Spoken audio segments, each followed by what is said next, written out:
What's up, guys? Hope everyone's having a wonderful day. Welcome to another video. So in this video I'm going to be showing you guys a full session I had with Mason. Mason is 11 years old and an absolute baller. So the first thing that we worked on was working on speed, and this is one of the things that Mason really wanted to work on.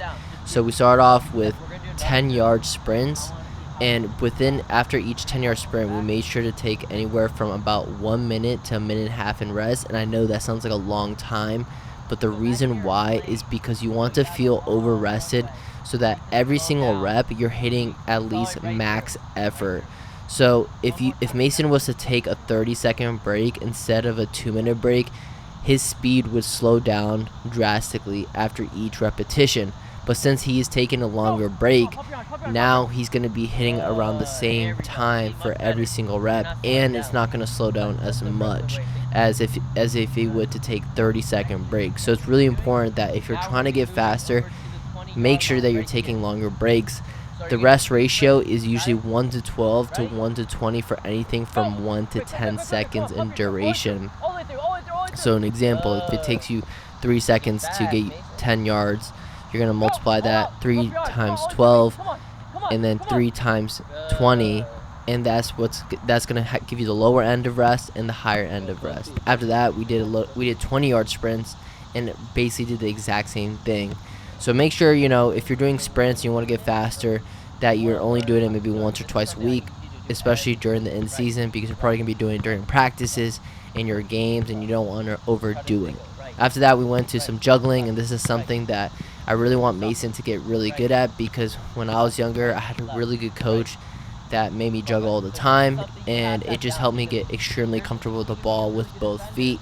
And the specific technique that I'm trying to teach Mason is to juggle with the laces, so the ball doesn't really have any spin, and you're hitting the ball right under it with your laces every single repetition, and that's going to help him learn how to keep his ankle locked, and it's just going to help him get more comfortable, being able to manipulate where he wants the ball in the air, and it's just going to help him develop a better touch, help him learn how to lock his ankle on command, because if you can do 100 repetitions, lock your ankle with your left foot, it's going to help a lot once you start trying to learn how to strike the ball with your weaker foot. And plus, just getting more touches on the ball, it's just going to help them get more comfortable. I think more kids need to spend more time juggling, because it's just going to take them a lot farther technically, and this is something that's underlooked. A lot of kids are trying to get faster, stronger, and that's great, but the technical side has to be really focused on at a young age. After that, we did some one-touch passing, and Mason is really good at one-touch passing. It's incredible. He did really good. I try to push him, really try to pick up the pace, and make sure that, as you can tell, we're both alternating every single pass, left, right, trying to develop a really good rhythm, try to keep the ball on the ground, and he did a phenomenal job. After that, we moved into two-touch passing. Passing's looking good. And if you guys see, I kind of added a gate because I want him to make sure that every pass is pretty accurate, that he's aiming it towards my feet, and that's going to kind of give him a little area for him to focus to aim. And right here, his first touch was actually really good. I was playing the ball pretty hard, and Mason did an amazing job being able to control these hard passes. I told him that I'm going to challenge you. I'm going to play the ball a little bit harder than you're probably used to, but it's going to make everything look. I mean, look at that touch. That's incredible right there. Boom. Obviously not the best one right there, but it's just going to help him. I told him, hey, I'm going to push you. I'm going to play a little bit harder than you're used to, but I promise you it's going to get easier over time, and that when you go back to your team practice, it's going to feel, everything's going to feel so much slower.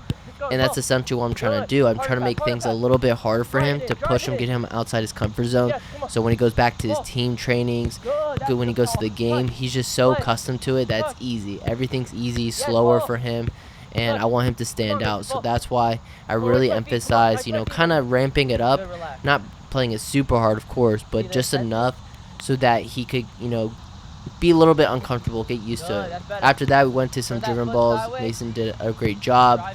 He's definitely really good playing driven balls with his right foot, but it's going to take time to get his left foot just as good as right. It's just something that kids need to spend a lot more time. Just get the repetitions in and just practice. That's probably the biggest tip I have for you if you're trying to get better. Of course, there's a lot of drills that you can do to kind of speed up the process, but at the end of the day, just using it and practicing is going to be the fastest way for you to get better. And one of the things that you really want to focus on is making sure your hips are facing towards the target, your ankles locked, and you're not trying to follow through too much on the driven ball. You really want to make it like a snapping motion, and right when you hit the ball, you kind of want to stop right there. So snap right there, and making sure those hips are facing towards the target. After that, we worked a little bit on long balls, trying to get the ball up in the air, and we did about one round of this, and all I did was line up the balls at the 18-yard line, and I told Mason, try to hit the crossbar, try to get really good technique, try to make sure that you're in line with the ball, try to get that backspin, and try to hit the crossbar. And he is right-footed, so he did a lot better. But then after, we did another drill, finishing with the left foot. Great technique right there. But essentially, we did another drill, and this is one of my favorite drills because this is going to teach a kid how to properly strike the ball with their weak foot. And all you have to do is just line up all the balls on the 18-yard line and just have them hit the ball, position themselves, and do as many repetitions as possible, and try to really analyze every single repetition. And this is a great way to kind of break everything down, because the more repetitions they get just striking the ball, the more comfortable they're going to get. So this is just a great way to get that repetition in, and it's easier because the ball's not rolling. So once they get past that step, and once they can make good contact with the ball, that's when now you can start adding a little bit of movement to the ball. So maybe just like rolling the ball and then trying to strike it would be a nice progression. But this is like step number one. Line the ball up and just have them try to aim for the crossbar or try to get a good shot on goal. But the emphasis for this drill is making good contact with the ball and making sure their technique is good. And if they can do it consistently, maybe for 3 out of 5 shots, then that's a good sign. That's when you can probably start moving into a little bit more difficult variation, or a variation where the ball is moving, and that's when the ball is going to require a little bit more focus, because timing of striking the ball is going to have to come in play. So this is a great drill if you're trying to learn how to play a long ball, or right here, this is a great variation to learn how to like get better with your left foot. If you're a young kid, line up all the balls and just backpedal, hit it, backpedal, hit it, and make sure that see, Mason right here is too wide. And that's one thing, I explained to him after, is that kids tend to like go super wide and they're trying to curl it, which is not a bad thing. But I tell them, try to go at a 45-degree angle. Try not to go too wide on the shot. And he did an amazing job. He definitely got better. This was probably one of our first sessions together, and I can tell you right now is he's made a lot of progress just because of the amount of repetitions we've got, and he just got more comfortable. His body adapted. Every time he came in, I made sure that we got a lot of repetitions in, and even he told me, he was like, I feel more comfortable shooting with the ball, passing with the ball. And that just comes with a lot of time and repetition. So there's no secret, formula to help you get better. There is a couple of drills that might help you, but drills like these are going to be super beneficial because it's kind of breaking it down. And it just like, first, if you can strike the ball and hit it really well without moving, that's a good sign. So once you can do that, then you can start adding movement. Maybe take a touch and then hit it, and that's going to work on the timing.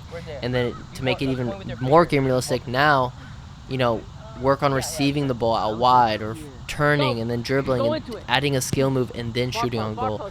And then by then, you should be more than confident enough to, now do some 1v1s, beat a player now, and then shoot on goal, right?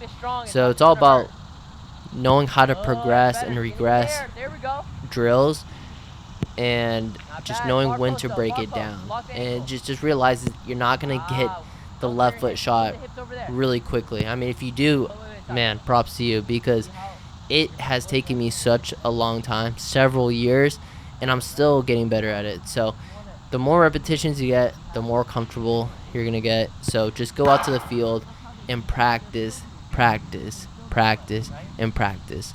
So no more yapping from me. I hope you guys enjoyed this video. Please don't forget to leave a like, and if you did, please comment down below what your favorite drill was and what else you'd like to see. I hope everyone has a wonderful day, and I'll see you guys in the next video. Peace. More, Mason. You reach, see how far you reach?